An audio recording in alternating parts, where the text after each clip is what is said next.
don't understand why you're 40 years old playing the game still. So. Well, I mean, what game do you think you're going to be playing when you're 40? When do you think you're going to stop playing games? What's the age? What's the cutoff age? When you're out of high school and college. You're a high school kid? Yeah, I'm in high school. Yeah. How old are you? Why does it matter?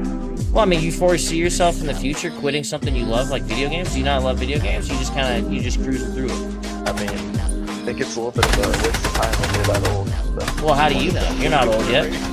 I mean, I can think of probably reasons that video games would be a waste of time for a high school kid, too. Do you have a 4.0? Are you in honor classes to get more than a 4.0? No, but... You know what I'm saying? There's more things you could be doing to improve your life than playing video games, too, right? Yeah, you study and not play games. Hey, just recreation, man. Having fun. Ain't nothing wrong with that. Alright, then. Hello, everybody, and welcome to Honey Badger Arcade. This is the Week in Culture show. My name is Brian. I'm here with John, the problematic white guy. Hola. And we're going to be talking about some news and some winning. And hopefully things will remain stable while we do that. I don't know. I'm working on it. But anyway, yeah, there was an update to OBS Studio, which is the program I use to run my streams, and it was giving me a lot of problems. I think that the update kind of killed some plugins, or at least made some plugins not friendly with it. Mm-hmm. But it looks like it's going pretty good now because I'm using Rumble Studio to host the stream. So we should be in a good place. Let me know if everything sounds good on you all's end. It sounds fine here. And I have music playing in the background that is the soundtrack to the game called The Great Rebellion, which I highly recommend you check out. If you haven't heard from it, look for it on Steam. I did an interview with the guys behind it, and you can check that out on my channel, Honey Badger Arcade. But anyway, we are here to talk about something that happened. The Game Awards happened, and I didn't watch it because I haven't watched an award show in a very long time. But I was reasonably curious about essentially what were the nominations, who won, and that kind of thing. So I thought we could talk a little bit about it. Yeah, I got it on the GCA. Did a simulcast of it, I guess. And so I knew they needed to get their watch hours up. And I wasn't about to watch that thing on my own, so, But in the comfort of 30 some odd other people or something like that, it was, a place where you could make jokes and razz this shit, because it was so full of, I know we've talked before about how these things are just stealth marketing, but there was nothing stealth about the Game Awards this past week. It was just nonstop, and everything is an Xbox, evidently. So everything is an Xbox. Everything is an Xbox. You're an Xbox. I'm an Xbox. This stream is an Xbox. I wasn't made aware of that. I didn't know that. Oh yeah, no. Now you are. We're all Xboxes. Yeah. All right. So I didn't watch them. So what? I mean, I haven't watched an award show in a very long time. At least 6-7 years. Any award show of any type. No music awards, no Academy Awards. I'm just done with all of it. Yeah. So what did I miss? I mean, other than a Snoop Dogg performance, isn't he in his almost 60 years old now? Gotta be. It was the 32nd year of Snoop Dogg officially, but seems like I couldn't remember. I was listening back. I remember that album came out when I was in junior high, and so it was early 90s. So, or not early 90s, but mid 90s. But yeah, I don't know. He's got to be up there. It was exactly what you expect it to be. It was a whole bunch of talking heads backslapping themselves and utilizing Statler and Waldorf to try to undermine and lampshade all the commentaries that have been made over the course of the last 6 months to a year of all this DEI bullshit that they were all too hyped for. Wait, did DEI? Excuse me. Did DEI come up on the show? Oh yeah. They quite literally. Yeah, I mean, they quite literally had a couple awards that were. They had the Impact Award. Oh no, I know about that. Yeah. Okay. Let's look at that really quick. I thought maybe someone went up to make a statement about it, but that doesn't surprise me at all. Yeah, I mean it was so- all stealth as they could, but yeah, I mean it was just a nonstop cavalcade of insanity. Yeah, so here I'm displaying. I looked at these the other day, briefly, and we do have, categories you might expect from Game Awards, like Game of the Year, best music, best audio design, best indie game. But there's a lot, and they might break it down. Like I remember way back in the day, Game Awards were broken down by categories. So it'd be like best RPG, best fighting game, things like that. But this year, and I don't know if this is a recent thing, maybe it isn't, but there are categories like, what was it that I saw here? I think best indie games tend to be a bit like leaning towards that, but best community support games for impact, innovation on accessibility, best performance, and I can give you a reason why I think that is. It's basically like the Oscars. The Oscars are not really an award show that is based in merit. It's an award show that's based in who is making like the best statements, who is in, who is basically saying the right things, promoting the right message. It's always been about that. That's why we have, we have this saying, Oscar bait, for movies that are obviously made to win awards and not necessarily, made to, they're not necessarily the best movie, right? Right. So they're doing the best performance. It harkens back to that. Best art direction can be a bit like that. Best game direction, best narrative. This is basically saying best. Yeah. No. I will say, I mean, it was pretty terrible. But if you really want to like see some extreme cringe, you should look at the Time magazine top 10. We did a segment on it on, was it Wednesday or Thursday on Will of the Fans? I think it was Thursday. And yeah, what do you think won Time magazine's Game of the Year? What do I think won? Yeah. Dustborn? Veilguard? Oh no, but Veilguard. I'm not even Veilguard, fucking joking. I'm not even joking about it. I saw it listed at the top of the article before we got into it. Their the number 10 spot was Helldivers 2. Stellar Blade wasn't even included, and of course not. Had, no Black Myth Wukong.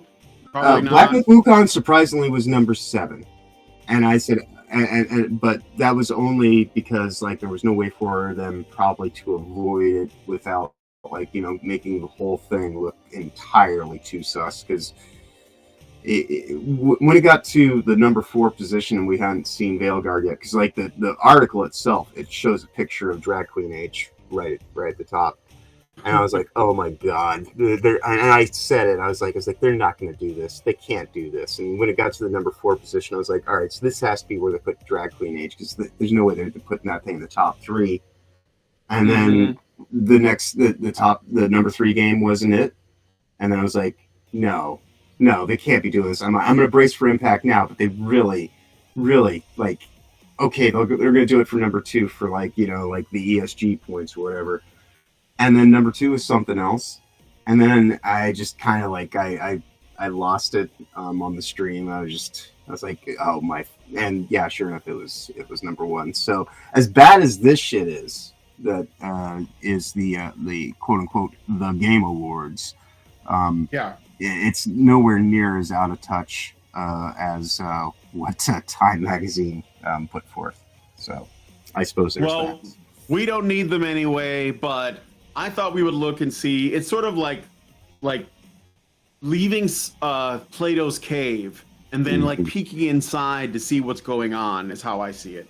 So I'm not really in a bad place, but we can certainly talk about like how we feel about the categories and what we think should be the winners? Like, what are our picks? And I mean, we're gonna get a chance to do that because I believe that there is, like, what is it called, the Real Game Awards that Stuttering Craig, or the guys over at Side Scrollers are that, yeah. gonna be doing. Yeah, I don't you know have to how. be a $30 level subscriber membership, and you can vote on it. So you know, it's even that in its best intentions is still something where it's kind of you have to pay to play kind of situation. Right. So Right. award shows, no matter who does them, are just kind of nepotistic, kind of whatever, you know. So What do you think about them doing the Real Game Awards and charging for it? I'm not exactly a fan of it. I think it's a little bit like, I suppose I can understand if you wanted to have it be like a slightly weighted kind of voting, but even that's kind of, you're either doing it for the purpose of doing it, or you're doing it for, your own ends, and it's just kind of one of those things where it's like, it's all just, to me, just, it's all sprinkles on a turd. Like, nobody needs to tell you what the game of the year is. You'll figure that out, whoever you are, whatever, like, your own game of the year is all that matters to you and your own experience. And I find all this, just praise to be a little bit kind of unnecessary.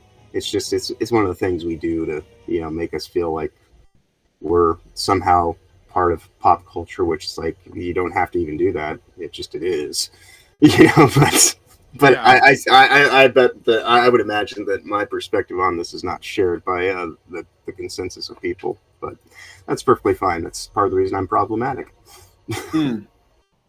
I got a comment from Dean Domino 25. Thank you, Dean. And he says they gave an award to a guy who they said supported game devs who were laid off.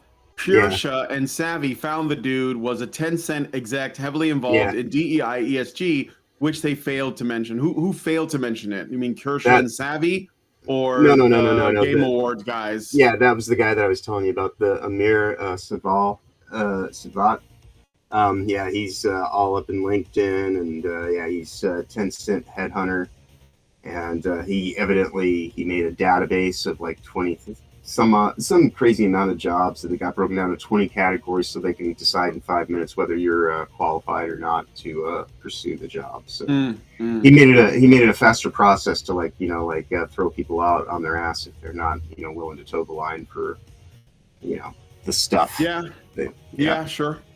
So that's deserving of praise, I suppose. Yeah. Well, ultimately, we do have to navigate this climate, but I think that we're in. I frankly believe that there is a vibe shift happening. Some people are going to be early adopters, and some people are gonna take their time, like they're gonna resist in their own way. But I think that we should be looking at where things are at. And actually, the Game Awards did share something that I thought was pretty interesting. So let's look here. What I liked was the Player's Choice. So the winner for Player's Choice is Black Myth Wukong, which of course it did not make Game of the Year, and I guess they never wanted it to. Right. But it's interesting because there is this, and let me share this with you guys so you guys can see it. It's interesting because there is this, I don't know, like it's a funny environment, right? So yes, Tencent is funding, or the Chinese government more accurately, is the one pushing DEI and ESG practices on Western developers while restricting it in their own houses, which gives them an upper hand in terms of making sales.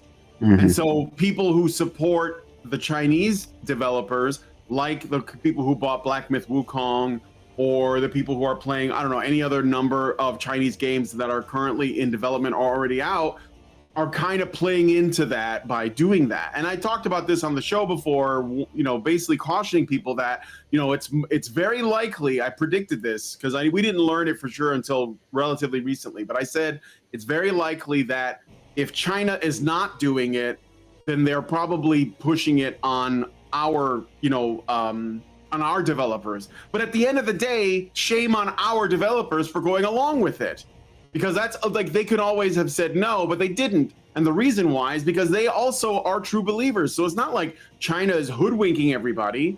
Like they're basically just telling them what they want to hear, and they're just going out and doing what they believe. So we as consumers or customers, more precisely, we should be like rejecting the AAA studios just based on that, the Western ones, right? And I still wrestle with the idea of, you know, is it a bad idea to buy like a Chinese game that's superior to sort of demonstrates like being like the let's say the example of like this is like what a we protest want. vote. Well, yeah, it's like sort of, but it's like because I mean, if you buy like really small indie games, which I'm totally fine with, the problem is that those games will never make the same impact that a bigger release would make. I would say AA is where I would, you know, sort of like cap it at, you know, because AA developers can make games that are as good or better than AAA games, and they wouldn't even cost as much to make. They don't need as many people to do it. The teams can be smaller or whatever. So that would be the way I would do it. So like, I kind of think people are going to buy whatever they're going to buy, right? So kids came out, a lot of gamers came out, they supported Black Myth Wukong. You can say that they, you know, basically have Chinese spyware or whatever, but they have made their vote with their dollars, and hopefully what the result of this will be is that people who are coming up, not BioWare, EA, not those big guys that are already out there, but the people coming up will look at that and say, oh, that's kind of, I think that's what these people want. Like we want, you know, games that are more about skill and that they're merit-based, they're masculine. That's what they want. And that's why Black Myth Wukong was voted Game of the Year. So I just wanted to point that out, that's what the fans chose. And what did the Game Awards choose? Well, let's look at the woke categories, because I think like there's Astrobot took most of the awards, and I can't say whether that is or not is justified or not. Probably. I mean, I guess it's like it was like a surprise hit, but it's the only game on PlayStation 5. Yeah, right. And that's another thing, right? The people who are behind the Game Awards are basically the gigantic AAA studios and console makers. Like it's Microsoft, it's Sony, it's Activision, it's EA. So like smaller studios are going to get like overlooked, or maybe they'll get a little bit of lip service. Like as I understand it, I think best multiplayer was Helldivers 2, and I mean, I think Helldivers 2 was like one of the best games of the year, and that is despite all the controversy around the shit that Sony did to these guys. I think Helldivers 2 deserves this award, but I also think it should be at least nominated for Game of the Year, which it was not. I don't think that Tekken 8 qualifies as a multiplayer game, even though it has like competitive mode, and I love Tekken, but I don't think that that's what should have been. But a lot of these were generally strange choices, not deserved. For example, Game of the Year went to Astrobot, which is probably fair, but then there's like stuff like Balatro, which is basically like a mobile game, and I feel like that there was some pressure to put a mobile game in there. And Elden Ring, Shadow of the Erdtree, as much as I love Elden Ring, this isn't a game, this is an expansion, this is DLC, so it shouldn't qualify. Somebody said in the chat. Yeah, the guy behind Balatro, one of my college friends, he helped him kind of get started in the gaming industry. So like he was quite happy that he ended up getting as much recognition as possible, because he pretty much made the entire game while living in his mom's attic. So I mean, like, at least you can kind of, you know, appreciate the fact that there is a game that was made by a game designer that kind of, you know, almost as independent as it gets, you know, at least getting some level of recognition. So and there's he has a lot of cross promotion with it too. I'm not throwing shade at Balatro. I never played it, but so like it won indie game of the year, or indie debut game of the year, which I'm like, why is there an indie game debut indie game and an independent game. Did they just create another category so that Balotric will win that one too? And they're doing cross promotion stuff with like Among Us, Cyberpunk, and all sorts of stuff. Yeah. So it's a very widely accepted, corporate level kind of independent game. So yeah, take that as you will. It's just kind of like, for whatever reason, it has been given gilded status. And that doesn't, I couldn't speak to the quality of the game because I haven't played it, but I know that my friend Dan was really quite happy that it got as much as it did. Yeah. So what do they get? Let's look at the woke categories, or at least see if I'm right about them.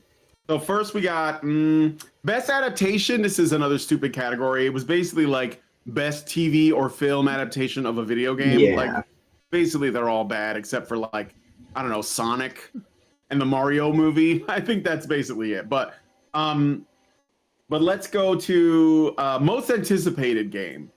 So we'll start with that, 'cause that's a weird award to have in the first place. And look at these categories. All right. Now, some of them I think some of these could be strong contenders.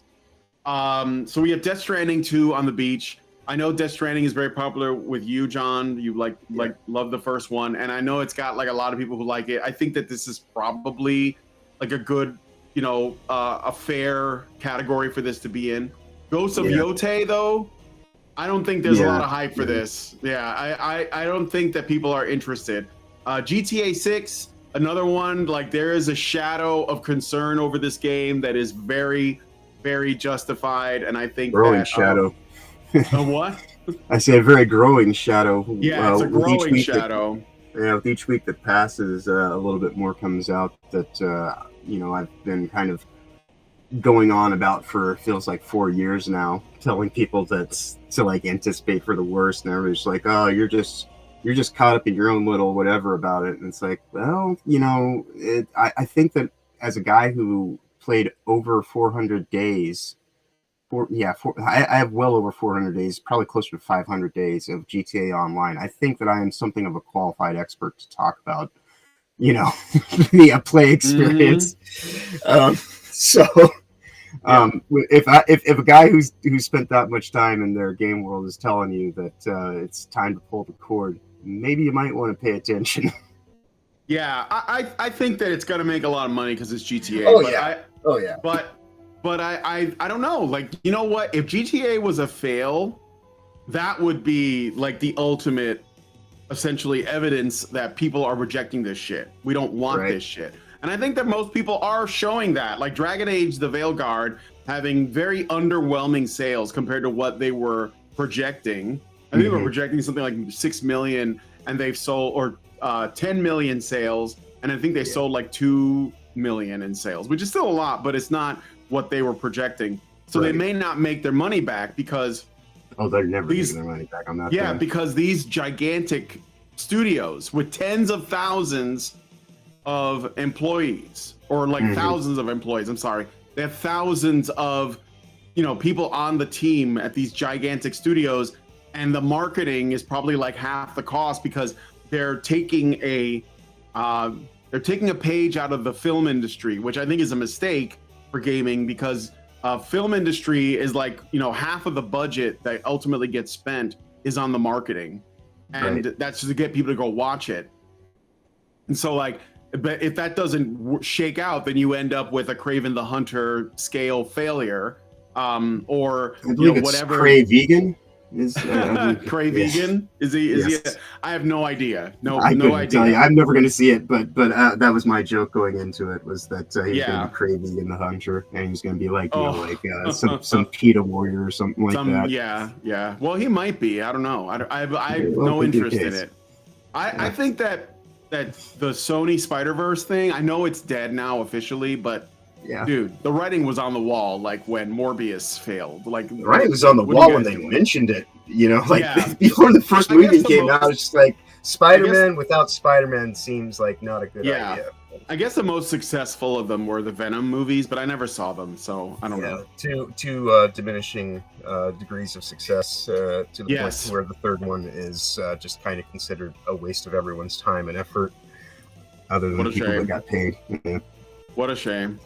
Well, anyway, so next we got Metroid Prime 4 Beyond, which again, I'm sure that Nintendo generally is reliable.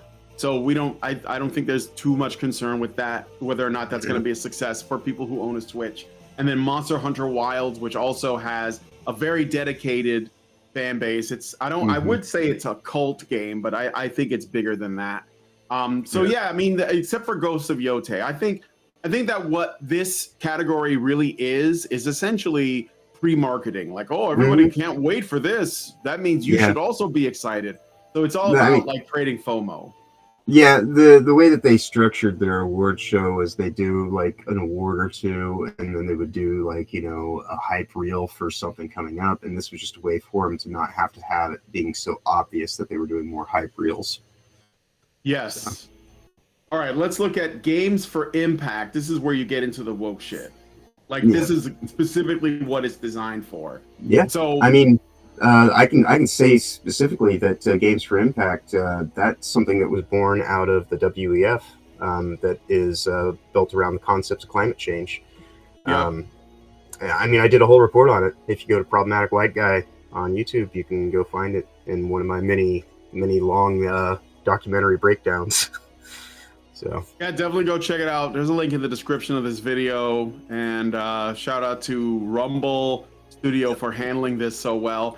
Yeah, so Games for Impact, for a thought-provoking game with a pro-social meaning or message. Woo.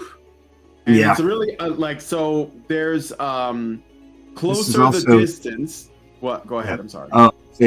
Games for Impact is also one of the things that's heavily tied into a lot of the Canadian developers like SBI and the like. That's how they get a lot of their money. State-based dollar dues to go and make more just kind of state-based media bullshit. Yep. So I'm gonna look up Closer the Distance and let's find out what this game is about. So Closer the Distance is a slice of life sim that tells a deeply emotional story about the connections between family and friends in the face of tragedy. Unearth long-kept secrets, repair strained relationships, and help your loved ones move on. It sounds like an interactive Massengill commercial. I'm dying inside. Like, look, these games can exist. Like, I don't care if somebody's into this, but this isn't like, what is that? Like, what is that? Oh man, this is like something that you'd see on the Lifetime channel or like, yeah, right. Yeah. So that's Closer the Distance. This is all like, young adult Tumblrina shit. Then we got Indica. Oh man, this one, I saw the trailer for this. I don't know if I want to, but we can watch it later if you guys want. But Indica is a 2024 third-person adventure game developed by Odd Meter and published by 11-Bit Studios. So, what is it about? Plot. Indica is a nun who hears the voice of the devil and sees visions. The other sisters at the convent do not like Indica and often have her perform menial duties.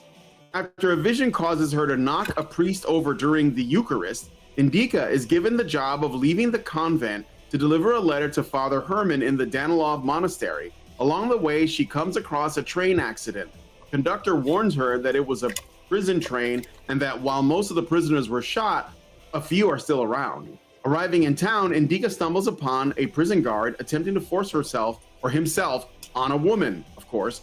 She accidentally alerts the man to her presence, who goes for her next, but he's stopped by Ilya, the prisoner the guard is searching for. So she's possessed by the devil? No, she hears voices from the devil. She's a nun. This has all the markings of like ultra woke, anti-Christian content. Like, look, that's what I'm saying. It's like the protagonist is like, because that's what I mean by she's possessed by the devil. Like, she's at least like under enough of like, the devil's kind of control to like, just like, or I guess torment to be, like, I don't know. Sounds like a very loosely affiliated nun. It's not very devout.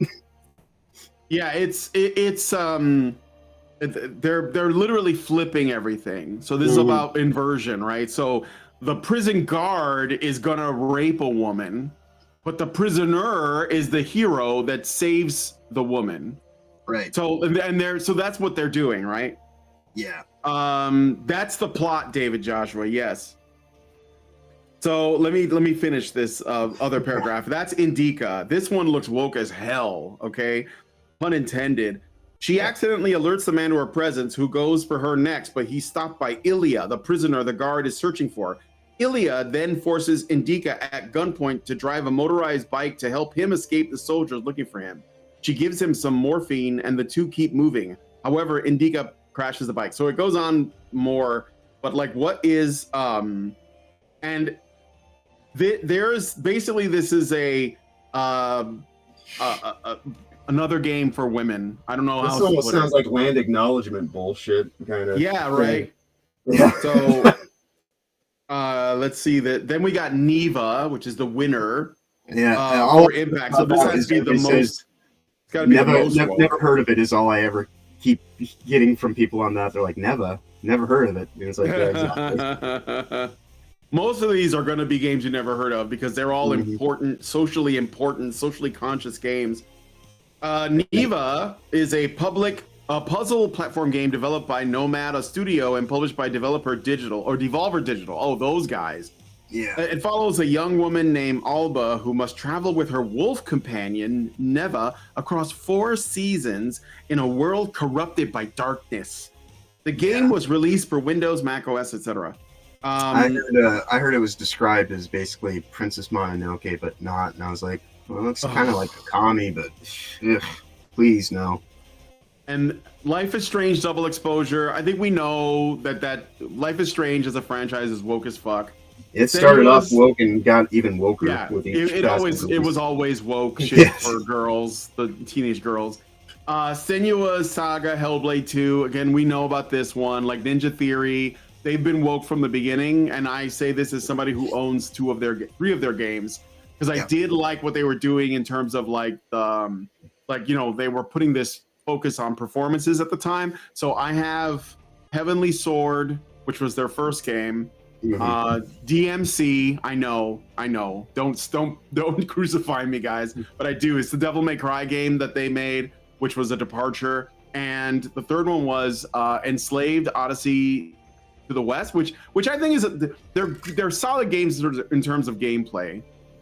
I think DMC is kind of unfairly maligned for the changes, but I get it. But you know what's funny is that back then, if you changed something in the canon and you got away from like what the spirit of something was, and people got upset about it, nobody attacked the gamers for that. Like, I understood it. Like, I was one of them. I was like, no, I don't like what they did to Dante, but I'm gonna play the game because I want to play a game like this, and it was a solid game. But I'm glad when Capcom went back to the old Dante for Devil May Cry 5 and 4. Well, no, 5, because 4 was underwhelming, and I think that's why they changed the direction. But like back then, when you complained about that stuff, you weren't attacked for it. You weren't called a bigot because you wanted Dante to look like Dante, right? Or whatever the game was. There's plenty of other examples. Like even Metal Gear Solid 2, when people learned like right off the bat that you were, or like early on that you're basically playing Raiden for the rest of the game. Everybody was upset about that because they wanted to be Snake. And so like, granted, it pays off in the long run, but like when people complained, Hideo Kojima didn't say you're all bigots because you don't want to play the character or whatever. But it seems like now, if you have a problem with like canonical changes, that's like their go-to, right? So I think it's a good thing to point out. And then lastly, we got Tales of. Yep. I didn't realize that. Oh yeah, Abubakar himself was on the stage at the Game Awards. He was one of the presenters. So why was this game for Impact? I'm assuming because it took Game for Impact money. That's, I think, the thing that is probably the unifier of all of these is they probably all got some bit of state-based grant money for doing games for Impact, and I think that was probably one of the prerequisites.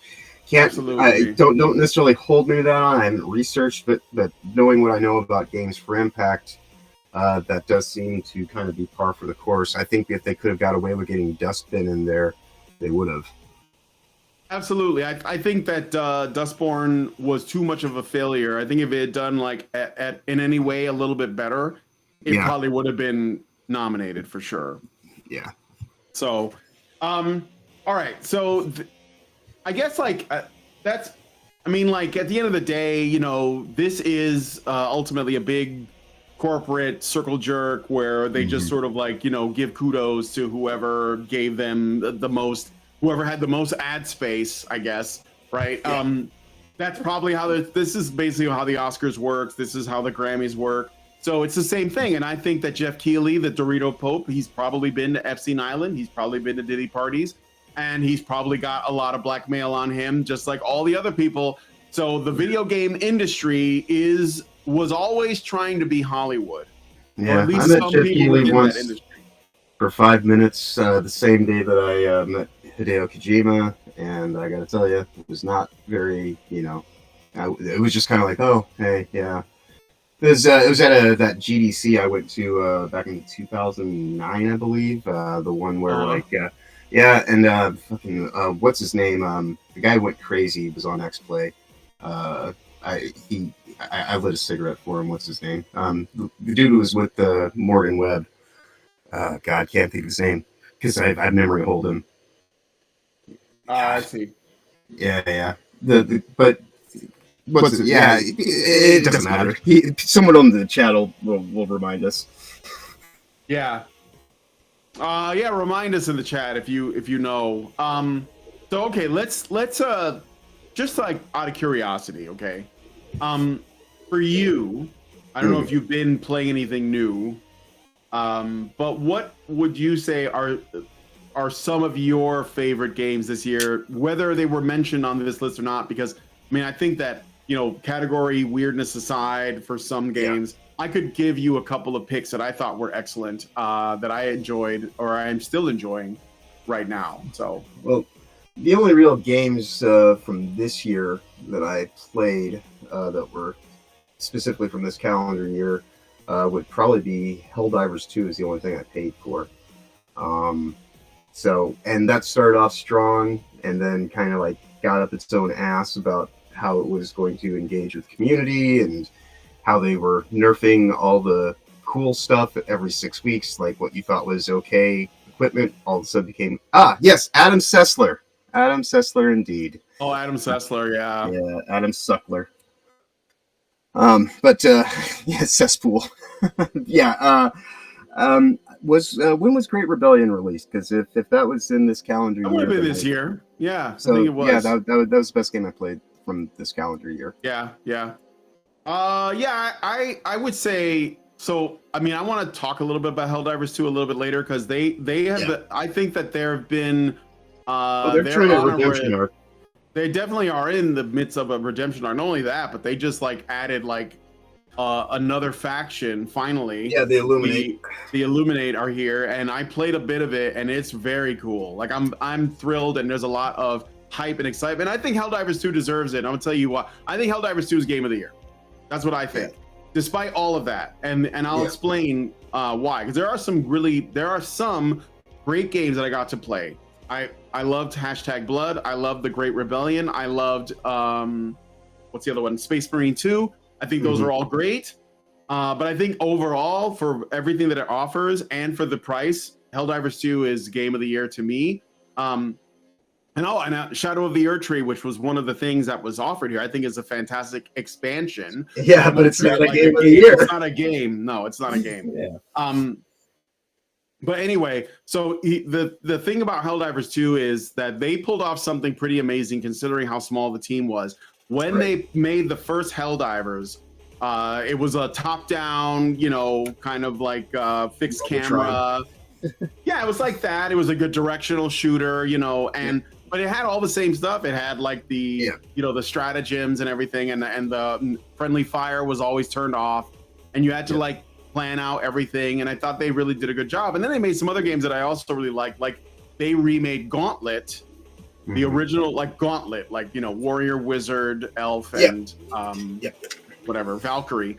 And it was also awesome, and I played the crap out of Gauntlet. And then when they made Helldivers 2, there was a pretty small team. It was only a few hundred guys. And, you know, I guess like what they managed to do, and also the fact is that even though it's also a live service game, which is the thing that a lot of people, you know, are skeptical of, because basically every game is a live service game now, the way that they handled it, in my opinion, was about as good as it could be, because they're like working to make the content continually evolving. And there's so many things that we did when I played Helldivers. Like, for example, you know, there was a planet you had to destroy, and it was like this big mission that took like several days. And then there was like a space station that you built, which was successful.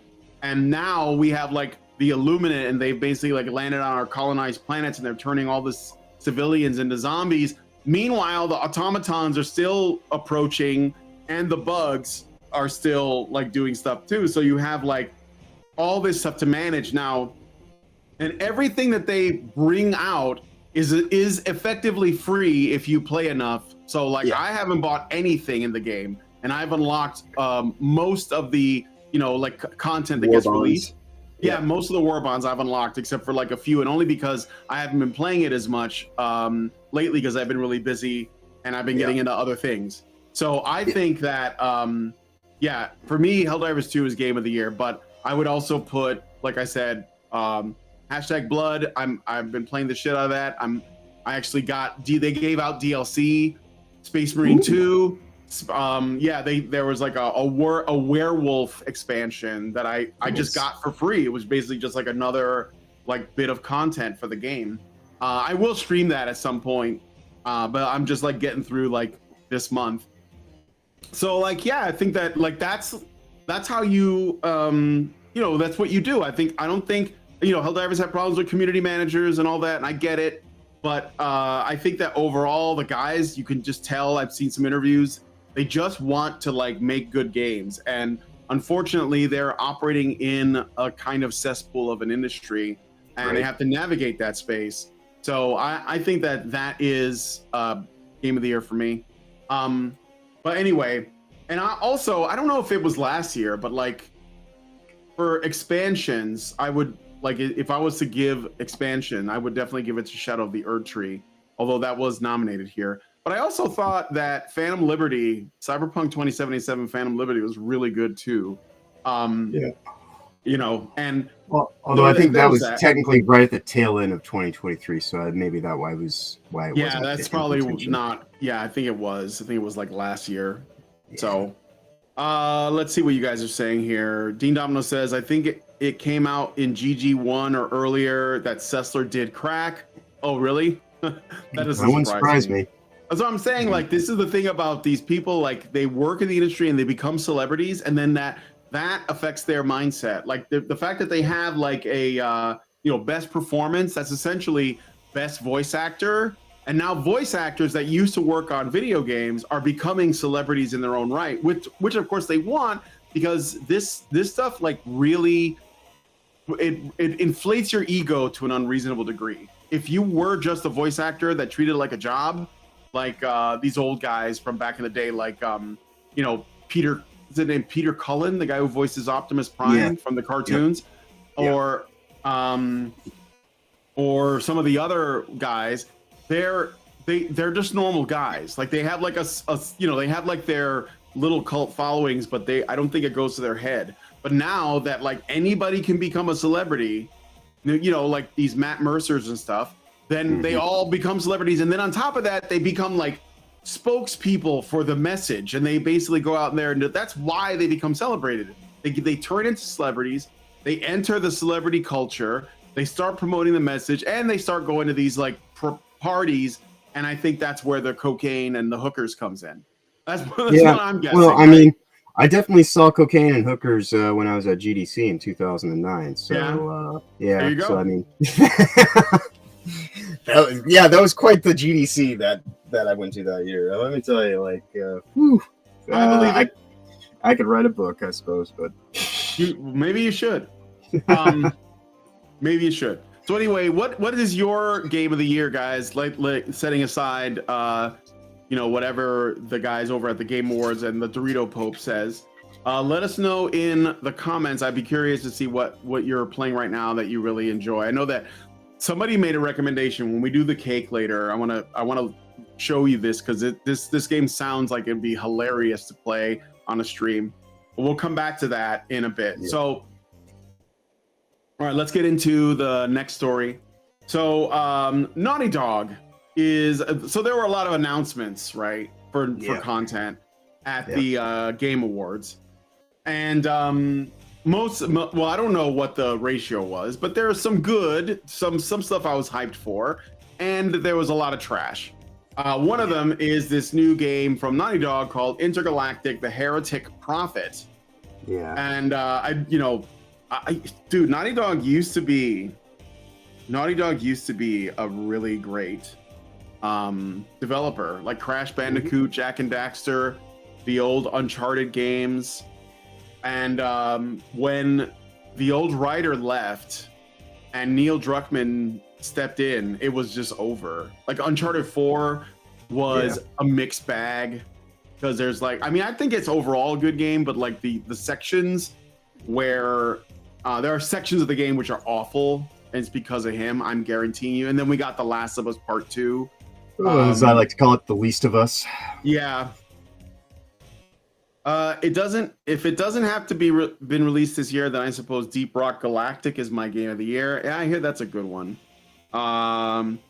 Death to Zionism and Feminism says I haven't purchased a new release in almost 7 years. Fair enough. Let's see.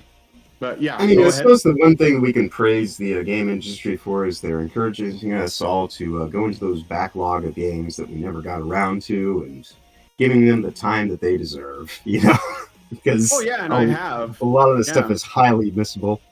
I've been streaming games every month. I try to do a different theme, and this month I'm doing I called it December and Dragons, and I'm playing like old sort of like fantasy, action games or RPGs, and they're not like the high investment RPGs because I wouldn't have enough time to get into it, but like some of the more sort of action RPG types. And next month I think I'm gonna dedicate it to ninjas. I just haven't decided yet. Ninjas or big boob women. I'm not sure which. So can it be both? Yeah. I mean, if it's the right game, check it out. That's right. All right. Naughty Dog disables comments for Intergalactic: The Heretic Prophet trailer as dislike ratio explodes. Yeah. Naughty Dog closed the Game Awards last night with a trailer for its new sci-fi adventure. Trailer released on YouTube at the same time, but Naughty Dog disabled comments to prevent the avalanche of hate that it clearly knew the game would create. However, that hasn't stopped the trailer's dislike ratio from absolutely exploding. I wouldn't call it hate. I was calling this thing product placement, the game, while I was watching the commercial for it. Because it was just nonstop with she's wearing like light up Adidas shoes and like there's like Sony branding on everything. God, it looks bad. I didn't even watch the trailer, to be honest. I didn't even watch it. You didn't miss much. No, I know. That's why I was like, it's the Naughty Dog. I already know I don't want to watch it. It's exactly what you'd think it was. I watched it again when I was sourcing images with. I had sound off, but like I just kind of like ran it through my OBS, ripped it, and then proceeded to grab. Well, the image that you just scrolled past was basically like the one that I settled on. Cause like it had subtitles superimposed on top of it, and it was just like it was just a whole bunch of girl boss bullshit. Yeah, of course it is. Of course it is. So it was two girl bosses. Well, we're gonna talk a little bit about the actress who plays this character. So, Jordan, this is a post by Pirate Nation. Jordan A. Moon, lead character from Intergalactic, a new IP from Naughty Dog. And then it says, Yorch Torch Game says, Intergalactic features another uninspiring, uglified, androgynous protagonist from a Western AAA game studio. No one wants to play this. No one.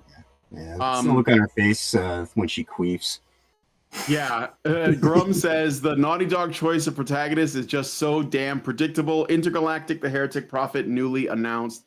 Yes, of course, and masculine, tattooed up, jawed up, bald headed, and they're basically saying you have to go with this. Now let's hope and pray that this doesn't do well, but it doesn't look like it's going to, because it got ratioed into oblivion and people were clowning on it in the comments. So this is the thing, like people are saying like nothing's changed and it's not going to get better, but here's the thing you have to understand, guys. A lot of the woke shit that we're seeing trailers for are games that have already been in development for at least 3 to 4 years, and they can't back out now. They have to release it. So they're in too deep. Yeah, because like, how long did it take for Dragon Age: The Veilguard to be developed? It took like 7 years, right? Or no? Well, it depends on which version of development. Yeah, because like Dragon Age started off, it went through 3 different iterations before it became Veilguard. So it was four versions of the game. They made a trilogy of games that they didn't even use. So exactly. Yeah, that's the reason why that thing will never make its money back, is because if you look at like the development cost of it as Veilguard, maybe it might ever get close to like breaking even, but the collective loss of the entire 10-year development cycle that kept getting thrown away and restarted. It was initially supposed to be like I think it was supposed to be like an Anthem clone, but because Anthem was roundly just it was almost like the first Concord, but it actually sold and had some time on the market. They quickly pivoted away from that, tried to do other things, and then ultimately landed on, what if we just like did God of War, but woman, yeah. No, nobody wants this. So the trailer at that point, we'll see if it's changed. Maybe I can look it up like at the end. Was sitting at 20,000 likes and 30,000 dislikes. So they got rid of comments, so people couldn't talk about it. Yeah. And this has the been only, like the only aspect that might not be terrible is the music being done by Trent Reznor and Atticus Ross. I mean, I'm a huge Nine Inch Nails fan, have been since I was like 10. But I even this, I don't even know, they did the music to that movie Challenger with Squanch Face, Zendaya earlier this last year, and then they've got a soundtrack for a William Burroughs story that's being adapted into a movie called Queer, and I haven't checked into that, but it's just instrumental because it's the score track. So maybe that might be decent because those are 2 very technically sound artists, but it's one of those things where even me being like the level of fan that I am, I'm like, I don't know if I'm gonna get that. Yeah. May look for a pirate feed of it. Yeah, I'm not even. I don't even have any interest in this at all. But, so the woman who is, because this is the thing we're at now with these AAA games, is that like they're never just like game characters anymore. Now they're actors, and they're going to be on red carpet events, and they're going to be talking about their beliefs. And I'm going to show you the woman who plays this bald-headed Chinese character or whatever it is, androgynous person, is actually non-binary according to themselves. And of course, here they are on the red carpet looking like one of the ring wraiths from Lord of the Rings, telling us like what her beliefs are, because that's ultimately what this is for. So I'm going to go ahead and play this. And then as far as with non-binary and transgender, I hope that we just start seeing that the future is here whether we like it or not. And it's not just accept it, but embrace it. Embracing something and seeing not only the beauty of it in it, but the way that it contributes to the world and contributes into the way that anybody of any gender, race, creed, color can form their identity and can walk through the world with pride and chin up high. Like, I think is so important for the generation behind us. Yeah. Go stuff in your front hole. Right. So let's just, I just want to point out that this ideology, this whole non-binary, gender non-conforming transgenderism stuff is a very, very recent phenomenon. Like, so like, think about it. Just to guys. remind everybody, Like, I am not a transphobe. I'm a transist. I you know, like, I'm not afraid of these people. I just find them to be outwardly and inwardly and just in every shape, form, reprehensible. So, you know, yeah. Let's see. She looks like black female Voldemort with blonde hair. Yeah. Chu. Thank you, Serathis, for that. So, like, this is like, think about it. Okay. When I started getting into Gamergate, even before that, there was already people on Tumblr talking about these ideas of cisness, which is, it's like cisgender people. That's not a thing. They made that word up. Don't use it. But slur. It is intended to be a slur. It means you're normal and healthy. That's what it means. So, but they've been doing this. Like, it started off in Tumblr and then it like exploded out into the world. And now you have people on the red carpet, people accepting awards, people doing interviews, celebrities with tremendous amounts of reach talking about this in this same language. This has been around for a long time, but a lot of people are just now discovering it, and it's become very mainstream now. So, Serathis says echo. Yeah, I think that John, is your mic sometimes you echo and sometimes you don't. I don't know if it's like your connection. You sound fine now, but yeah, I don't know. I just got a fiber optic line installed this week, so that's.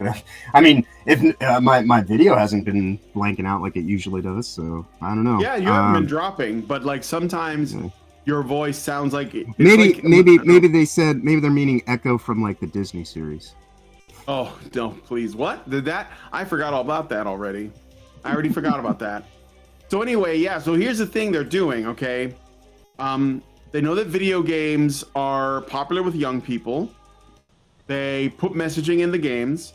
They get activists to work on them. And they're using it to corrupt the youth, to use a saying that I think some people might take issue with, but that's literally what's happening. And so like, we have to be, we have to understand that that's really the goal, right? Like somebody in the chat said, honestly, I don't think they care if they lose money, but I'm definitely not going to purchase this trash. Yes, it isn't. It's really not. The message is more important than the money, because they have money. So this is just like what I was saying before, when people are always talking about, capitalism or whatever, but that want to criticize it, or they want to blame greed on corporations, and it's like, no, because if that's what they cared about, they wouldn't be voting to print money like crazy. So they obviously don't care about the money. They don't care about profits. They care about power. And one of the best, and power is not money. Like, you don't, if you have enough power, you don't need money. But that becomes irrelevant to you. It's like being, like, you know what I'm saying? The only aspect money plays into it is the debasement of the currency, so that they can, make it harder for people to compete on a level playing field. That's about the only aspect of it. I see, yeah. But in terms of like them seeking money from this, no, they're not worried about that. No, they're not worried about that at all. So anyway, so that's basically it. That's the goal of this stuff, is to essentially just like they want to be able to condition people and subvert them and control them with these ideas. And a lot of people are vulnerable to this stuff, in particular young people, in particular women. That's just the truth of it. Like, that's why they go after the women. And then what they hope for is that the men will follow, So that's why we have to end caping and simping forever. And then, men won't go along with it. And I think that's happening. I honestly do think that people in general, but men in particular, are rejecting this stuff. And you can see it in the downvotes and the ratios and the sales numbers. But these people have already invested their time in this, so they kind of have to release it. And they're just going to propagandize, and they're going to try to like tell people, no, this, you have to like this, otherwise you're a bigot. Or maybe they'll say something like, well, it's a good game though. Like, David Jaffe as an example, developer of God of War. He's still noted misogynist David Jaffe. Yeah, noted misogynist David Jaffe. Still coping over what happened to his franchise. Cannot accept the fact that they said this is problematic and we're going to destroy it. And he's just like, okay, well, I guess it is. I guess I just didn't understand. And now your shit is gone. And now you're still trying to cope. Like he did a response. I think he was reacting to like the combat in Assassin's Creed Origin, or what is the new one? Shadows is the one that's coming out. Yeah, that's it. Assassin's Creed Shadows. And he was like, oh, the combat looks really good. Like, no, man, it's not going to sell, dude. It's dead. Stop. Just stop it. Did you see the proposed character model DLC stuff they had with wrapped in a trans flag? And my comment to it was, well, on one hand, it looks like they shredded a trans flag, which I'm all for, but then they went and just wrapped it around this douchebag, which just kind of undoes any goodness that came from that. So. George Floyd. I didn't. George Floyd and a trans flag, because obviously if he was alive, he would totally be an ally. Right. You guys are so dumb. I swear, so fucking dumb. All right. Norwegian says, my impression is that more and more men are figuring out that simping will not get them what they want in life. That's true. Yes, 100%. Norwegian says, every time I hear cis, I think of the cis from Star Wars. You mean the Sith? Mm-hmm. It is. That's what we are to them. We are the Sith. Yep. All right, but anyway. So speaking of game devs that are kind of forced to double down because they've already invested too much time in this already, apparently The Witcher 4 is coming out. And do you have any experience with The Witcher, either the books or the show or the games? I have the games on my GOG account, the first two, and I think I've got the third one on my PlayStation 5, but I've never played any of them. But this really tripped my trigger when I think it was about a month and a half ago, and I was thinking of bringing it on here for one of the topics. They were doing they were going to have people kind of do playtesting in Boston, but you had to fill out an application, and they were only taking qualified people to be part of the event.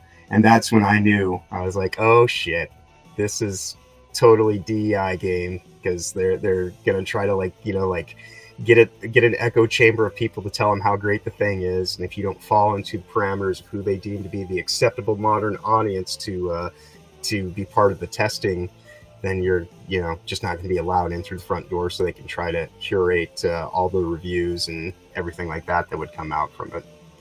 They only want to hear from who they want to hear from, not actually get real feedback. Death Designism and Feminism says The Witcher 3 is one of the greatest games ever made. Yeah, I mean, they were on a roll. CD Projekt Red was on a roll, considering that it was a small company, but I think they've lost the plot. And I don't, I know that Witcher 4 is basically going to be the death knell for this franchise, because it has deviated so much from the books. And the show did this as well, because they just couldn't keep it loyal to the source material. And it's good that people are rejecting it. I think that the Witcher show is done. I don't know. I mean, for sure, because again, I haven't followed it very closely. The only CD Projekt Red game I own is Cyberpunk 2077, and I like it a lot. I even don't mind that it has a bunch of sort of progressive themes in it, because ultimately I think that is dystopian, so it fits. Right. So right. That I think it fits perfectly in that world. That's the world they want us to live in, and they think they don't understand why it's dystopian. Because they have a distorted view on reality. But even Johnny Silverhand explains it well in the game, but they still don't get it. So anyway, sometimes these people, they show you how little they know, but they show you the truth on accident. And I think that's one of the ways. So anyway, The Witcher 4 executive producer explains why CD Projekt Red chose Ciri as the main protagonist, and why she's going to be a Witcher which according to the lore is impossible. Only men can be witchers. But of course we're going to change that because it's 2024. Right. So the executive producer Malgorzata Mitsrega is explaining why the company made that decision. She said it was a very organic and logical choice, then echoing the narrative that surrounded The Mandalorian Season 3 with the season supplanting Din Djarin with Bo-Katan as the titular Mandalorian. Midrega said, quote, "It was always about her, starting from Saga. When you read it in the book, she's an amazing layered character. And of course, as a protagonist, we said goodbye to Geralt previously. So this is a continuation. I guess for all of us, it's like she was meant to be. That was always her." Yeah, that's why she's not the main character, but okay. Yeah. It's kind of like the bride in Roar of the Horhiram. Being like a character that's a footnote, but for whatever reason, this is a story that Tolkien never got around to telling. No, I have that as a story as well, the War of the Rohirrim, because it is the same. They have a person coming up and explaining it or like making a defense of it anyway. So, okay, so game director Sebastian Kalemba then declared that Ciri is seemingly becoming the titular Witcher of the entire franchise. He said she's actually about to become the Witcher. She's about to actually form her own codex, but on her own terms. The way she actually deals with the monsters, the way she deals with quests, the adventures, it's her own unique way. And I also think that she gives more room to be able to tell different stories here and there, Kalemba continued. Of course, we want to be able to give the opportunity for the player to explore more nuance because this is what we do, but she deserves that. Sure.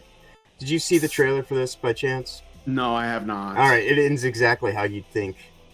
She slays a monster, she goes back to the town, and then, what do you think she says? That's not the real monster to a group full of dudes. Oh, no. Really? Oh, yes. Oh, yes. No. Oh, yes. Oh, God. Okay, we gotta look at it. But let's go. So in related news to this, because it's basically the same thing happening. War of the Rohirrim, the anime that you thought would be like a good Lord of the Rings thing, turned out to not be. It's a girl boss, Mary Sue, woke garbage fest. And of course, the producer, Philippa Boyens, attempts to defend destroying Tolkien's lore, saying, "You can't destroy it," she says. In an interview with IGN, Boyens stated, "Professor Tolkien stated in his letters that the most compelling story is the untold story." She also added, "We can't do anything to those books. Those books are going to stand as these masterpieces, hopefully till the end of time. We can't ruin them. So people who came at you saying, oh, you ruined this or you ruined that, no. All we did was we presented you with an adaptation of his work, and some people will come to it and relate to it, and some people won't. And sometimes the criticism is justified, and sometimes it doesn't." Nevertheless, she also explained why she decided to completely issue the books. Well, what I think you will see unfold, hopefully, because this is where we work from, is that don't just change something arbitrarily. If we're going to change something, do it for good storytelling reasons. And anything you bring to it, make it feel real, make it feel authentic. She later added, make sure you know what that reason is, and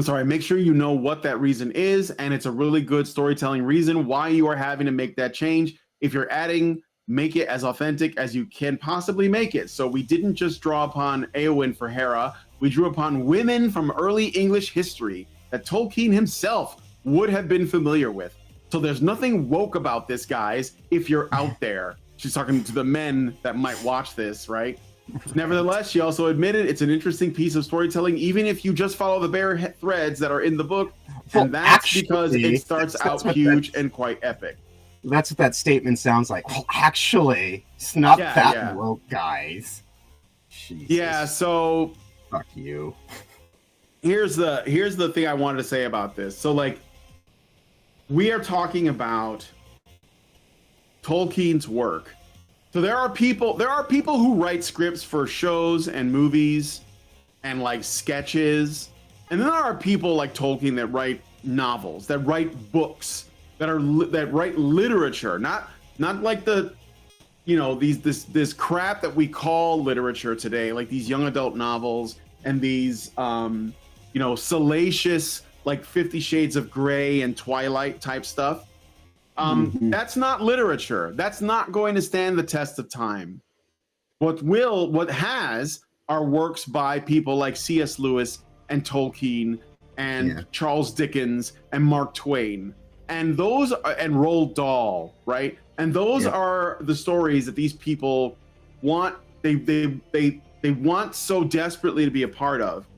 And what it shows is the arrogance, the absolute arrogance of so-called creative people today, that they think I'm gonna take this thing that Tolkien made and I'm gonna add to it because I'm just as good, I'm just as qualified as he is.